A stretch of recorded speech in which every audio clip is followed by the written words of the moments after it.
Melinda Moore, portrayed by Taraji P. Henson, stands in a somber courtroom, her posture tense and her expression clouded by anger and regret. The judge looks down from the bench, admonishing Melinda for having violated a restraining order. The tension in the air is thick enough to cut with a knife, as the judge makes it clear that if Melinda doesn't comply with mandatory therapy sessions, she could be looking at serious jail time. Although Melinda's lawyer gently nudges her to respond, she can barely hide her frustration, glaring at the opposing side of the courtroom, the same side where her ex-husband, Robert Gale, sits, accompanied by his new fiancée, Diana Wells. As part of her sentence, Melinda reluctantly attends the court-appointed therapy. She seethes with resentment, believing she's the real victim and that no one has taken her side. Taking a deep breath, Melinda begins to unravel the entire complicated history that has led her to this devastating point.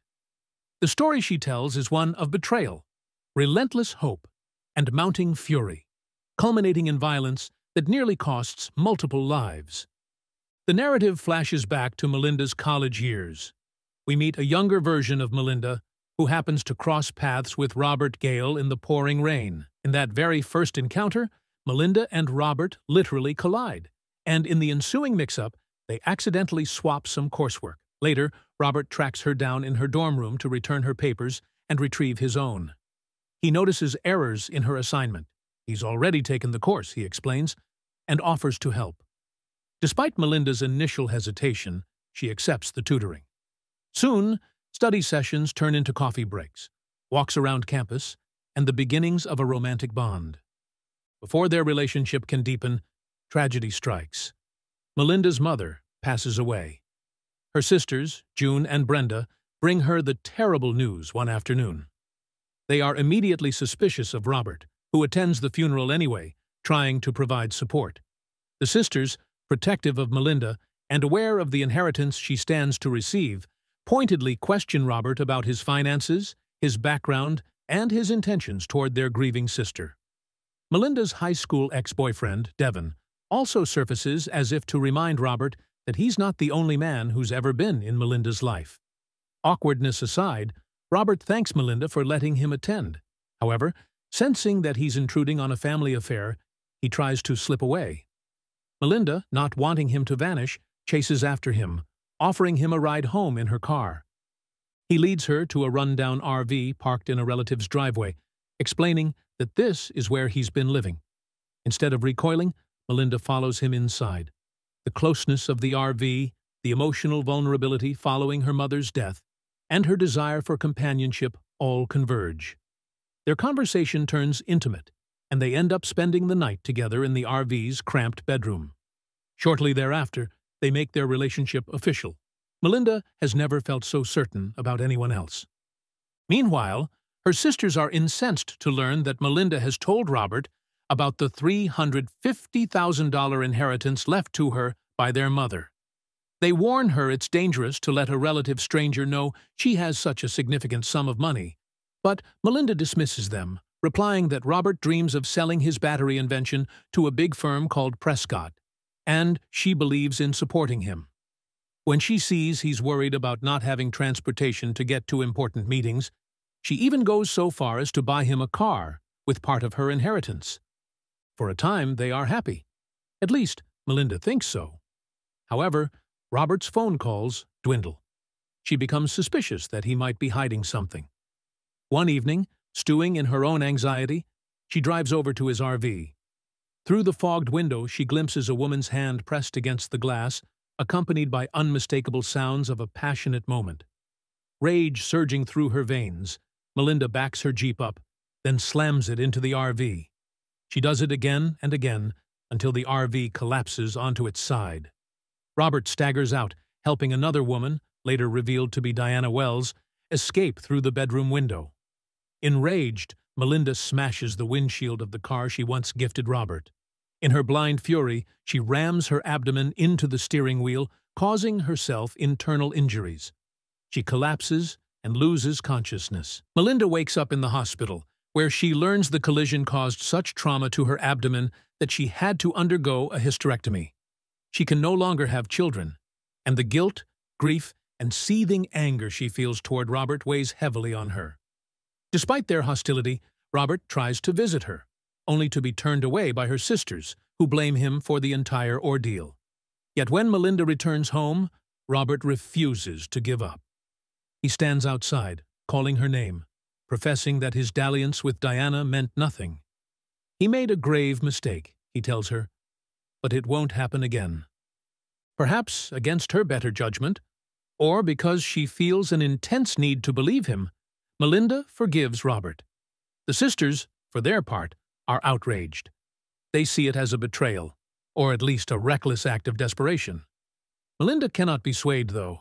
She continues to date Robert, and not long after, he confides in her that he's lost his scholarship money and cannot afford to finish his final 2 semesters. Melinda, compassionate and eager to help, pays for his tuition. Soon, Robert proposes. Melinda, convinced that Robert is the man she loves, agrees. It's a modest ceremony, one that her sisters do not attend. From that moment on, Melinda uses what remains of her inheritance to support Robert, while he focuses on perfecting his battery prototype. They move into her mother's house and find themselves scraping by. Robert, hampered by a past felony theft conviction, something that came to light when he tried applying for jobs, cannot land steady employment. He's convinced that his battery invention will revolutionize household energy usage, charging itself, powering entire residences, and making them both wealthy once Prescott sees its potential. Melinda feels a mixture of devotion and anxiety.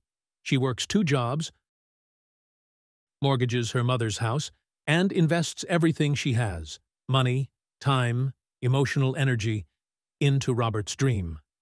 The years fly by, 18 of them, to be exact. During this period, Robert relentlessly sends letters, videos, and prototypes to Prescott, waiting for a response that never comes.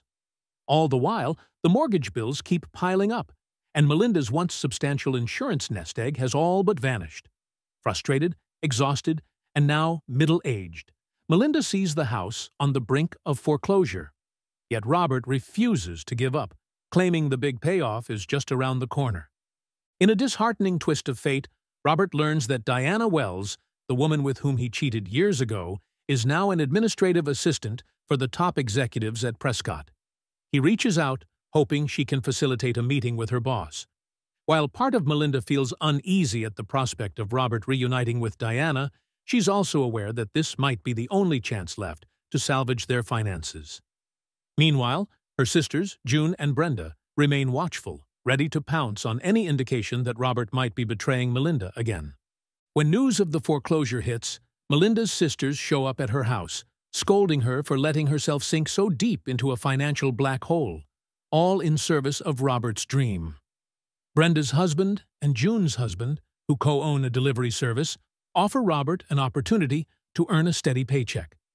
They have a large, important client. If Robert meets all of the client's requirements for prompt deliveries, the client will pay enough money to help Melinda save her home. Robert grudgingly accepts the offer, but complains that Melinda never defends him to her family, letting them treat him like a parasite. Although he does start working with them, Robert's heart is still set on the battery. A phone call from Diana changes everything. She tells him that Prescott's president wants to meet with him at 11:30 that morning to see the invention in person. Overcome by excitement and desperation, Robert abandons his delivery route and thus puts his in-laws' business at risk, rushing home to grab his prototype and dress up for the meeting. As luck would have it, Melinda arrives at their house right as Robert is getting ready to leave. She's livid, not only because he's blowing off a critical delivery, but also because her sister found Diana's wallet in the truck he's been driving. Melinda storms into the house, hurling accusations at him.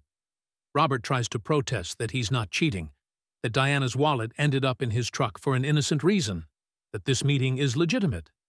But Melinda, driven by memories of that traumatic night with the RV, refuses to hear him out. June and Brenda burst in, forcibly restraining Melinda from physically attacking him. Robert seizes that chance to head for his meeting, leaving Melinda raging in the living room. At Prescott, Robert makes his pitch to the board. He's offered $800,000 on the spot for full rights to his battery. This should, on paper, be a dream come true. But Robert balks at the terms. The company wants ownership of the patent, leaving Robert with no long-term revenue. Sensing how valuable his invention could be, he bravely, or foolishly, turns down the offer, insisting on retaining his intellectual property rights. The executives, slightly taken aback, send him on his way. Robert hopes that eventually they'll come back with a better deal. He returns home, bursting with a frantic mix of optimism and exhaustion, only to find Melinda puffing on a cigarette in the living room, surrounded by her sisters, her brothers-in-law, and an air of finality. Melinda informs him that she is done. She demands he leave at once, refusing to believe he's not sleeping with Diana again. Robert pleads with her, revealing that he turned down a large sum of money because he wants to do right by them in the long run. He begs for a little more time, a little more faith. But Melinda, stung by years of disappointment and the humiliating memory of the RV affair, signs the divorce papers. Melinda, losing the house anyway, moves in with her sister, sinking into depression. Robert, now homeless, goes to a shelter and eventually secures a menial job washing dishes. The sense of heartbreak is palpable. After 20 years of marriage, it feels like everything they built has collapsed. Her sisters, hoping to divert her sadness, set Melinda up on a few dates with her ex-boyfriend Devon. She tries to kindle old flames, but remains haunted by the idea that she's lost something truly profound with Robert. Her bitterness is tempered by faint regrets. Maybe she acted too rashly. Robert's dire circumstances take a sudden turn when Diana calls him. Having learned about his living situation, she offers him a place to stay. More significantly, she confides that her bosses at Prescott have reconsidered his battery project. If Robert reworks his terms, they might be ready to sign a multi-million-dollar deal. Overwhelmed, Robert moves in with Diana temporarily, grateful for her kindness, but still harboring feelings for Melinda. Sure enough, Prescott comes back with an amazing proposal. They're willing to pay Robert $75 million, with him retaining ownership rights to his license and the patent. His life changes overnight. Tears of relief stream down his face as he realizes all those years of laboring on the invention have finally paid off. With money in his pocket, Robert's first impulse is not to splurge on himself, but to make amends. He visits Melinda at her workplace, holding a large bouquet of flowers and wearing a humble demeanor. She's baffled to see him there until he reveals two things: a check for $10 million to repay her for all the money she spent on his education, their mortgage, and his living expenses over the decades. The deed and keys to her mother's house, which he quietly bought back with his newfound fortune. Melinda is speechless. The gesture is grand, and for a moment it seems like a fairy tale ending to a long and painful saga. Melinda goes home to her sister's place, brandishing the $10 million check, tears glistening in her eyes. She lashes out at June and Brenda for always interfering, for turning her against Robert, for not believing in him. The sisters, genuinely concerned, realize that perhaps they misjudged Robert. Still, they worry Melinda's reaction might swing too far in the opposite direction now that Robert is wealthy. Indeed, Melinda convinces herself that Robert's gesture means he still loves her. She pays a visit to Robert's new penthouse, fantasizing about picking up right where they left off. She strips off her coat to reveal she's wearing lingerie beneath, an overt invitation. But Robert's expression turns uneasy, and the situation becomes even more complicated when Diana steps out, introducing herself as Robert's fiancée. Melinda, humiliated beyond measure, rushes out in a storm of fury, her illusions of a romantic reunion crumbling before her eyes. With her last hope of reconciling gone, Melinda slips into obsession and rage. She fixates on Robert's social media posts, pictures of him and Diana traveling or buying luxuries that she always dreamed would be hers. She sees them living in an expensive apartment with breathtaking city views, sporting glamorous outfits that might have been her rightful place had she not divorced him. Melinda decides to sue Robert, claiming that the multi-million-dollar deal was reached before their divorce was finalized, thereby entitling her to half of his newfound fortune. However, the judge reviewing the case sees the evidence. The contract with Prescott was only signed after the divorce. Moreover, Robert has already given Melinda a generous sum that exceeds what she contributed during their marriage. The judge not only dismisses the case, but also extends Robert's restraining order against Melinda. He warns her that her behavior, harassing phone calls, borderline stalking, malicious social media posts, will not be tolerated. Stung by the legal defeat and consumed by jealousy, Melinda escalates her campaign of terror against Robert and Diana. She sneaks into a bridal boutique and ruins Diana's wedding gown with acid, leaving it soaked and unwearable. At this point, her therapist from the court-ordered sessions suspects Melinda has borderline personality disorder, or at least an extreme form of emotional disturbance triggered by prolonged stress, betrayal, and heartbreak. Melinda refuses to accept the label, insisting that her anger is justified by Robert's long history of betrayal, culminating in him building a new life with another woman. The rift between Melinda's reality and the actual chain of events widens. In her mind, Robert still belongs to her. She invests all of her energy into sabotaging his happiness. Despite the threats, Robert and Diana proceed with their wedding in a private, intimate ceremony. Soon afterward, they set sail on a luxurious yacht for their honeymoon, hoping to escape Melinda's interference. The boat is christened Mrs. Gale, which enrages Melinda when she sees pictures online. Years ago, Robert once promised to name a boat after her, a symbolic representation of the life they planned to share. Now, that dream belongs to Diana instead. Drinking heavily and blinded by hatred, Melinda decides she must confront them once and for all.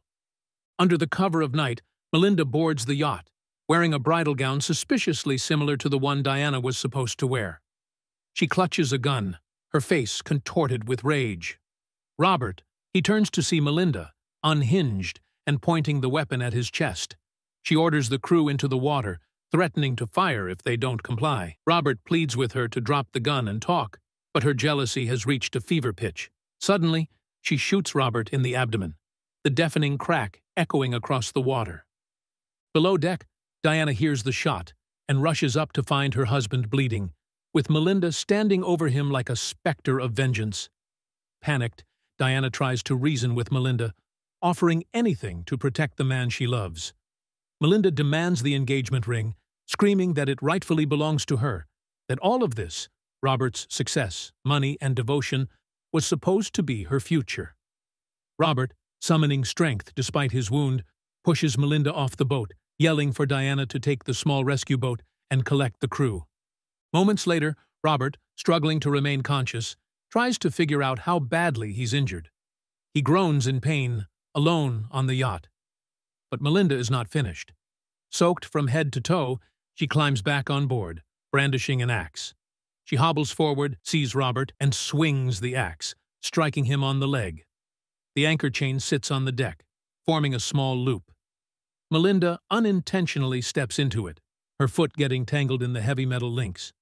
Robert fumbles for the controls in a final bid to save himself. In the chaos, he accidentally triggers the anchor release. With a sickening lurch, the chain spools out and drags Melinda, the axe, and all of her unfulfilled rage into the dark ocean waters. She disappears beneath the waves, and the sea swallows her entirely. Diana, having secured the crew, returns to find Robert collapsed, covered in blood. She calls for immediate help, and the film fades to black.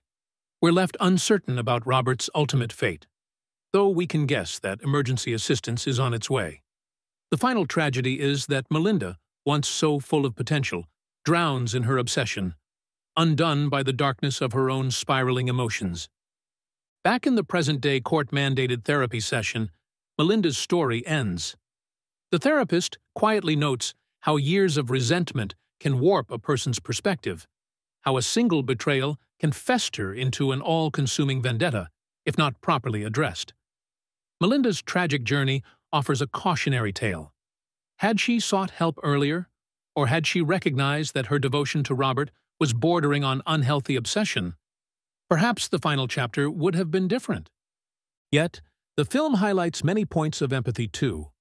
Melinda's heartbreak, the repeated blows to her finances, her family's interference, and the sense that she poured 2 decades of her life into a dream that paid off only after she left, all of these factors feed her bitterness. Robert isn't blameless either. From the early affair with Diana to his inability to hold a steady job, one can see how Melinda might feel used. The complexity is precisely what makes Acrimony so gripping. There are hints that if just one or two choices had been different, a letter believed, a confrontation avoided, a smaller measure of forgiveness at the right time, the entire chain of tragedy might have been averted. Ultimately, Acrimony portrays the extremes of love and hate, trust and betrayal. It warns of how quickly unwavering commitment can transform into ferocious resentment when communication, honesty, and mutual respect fade away. As the judge's ruling and the final heartbreak show, sometimes a relationship can become so toxic that neither partner emerges unscathed. For many viewers, Melinda's story sparks deeper questions about how we measure loyalty in a marriage. Was she right to have believed in Robert's project for so long? Did she waste her best years on someone whose success manifested too late to save their union? Was Robert merely unlucky? Or was he taking advantage of Melinda's generosity and gullibility? Acrimony leaves these moral dilemmas to the audience, never painting either party as wholly good or evil. Though Melinda's violent final acts certainly cross lines that can't be excused. In the film's aftermath, we see that all the money in the world can't compensate for the intangible aspects of love, forgiveness, and loyalty. Robert tries to make amends by returning a portion of Melinda's investment, but no check can possibly restore what she lost emotionally and psychologically. Meanwhile, Melinda's inability to let go of her resentment drags her into a vortex of destruction, symbolized by her watery demise. Ultimately, Acrimony challenges viewers to look inward at their own relationships. When we feel unfulfilled or betrayed, do we communicate those hurts, or do we let them fester into silent resentment? When a partner makes mistakes, how far do we go in forgiving them, especially if they show genuine remorse? And when a romance collapses, is it possible to release blame and move on before bitterness morphs into catastrophic rage? It is perhaps that final question that lingers as the credits roll. How might Melinda's life have ended if she had found a way to channel her pain into acceptance, or if Robert had realized sooner just how close to the brink his wife was? The tragedy is that neither recognized it in time, leaving all parties battered in the wake. If there's a glimmer of hope, it resides in the cautionary message the film sends out. However strong a love, or an obsession, might be, we can't blind ourselves to our own happiness or well-being. Keeping secrets, cheating, or letting ourselves burn out can drive us to the extremes of human behavior. By the end of Acrimony, what resonates is the sense that love and hate aren't always opposites. They can exist on the same continuum, intensifying with each heartbreak, until it's too late to revert to calmer waters. Remember to stay tuned for more long-form movie summaries and breakdowns. Until next time, if you ever feel your temper simmering or your resentment building, remember the cautionary tale of Melinda Moore and Robert Gale, and consider stepping back before the waves of anger pull you under. After all, the final anchor in this story is Acrimony itself, dragging everyone into depths they cannot escape.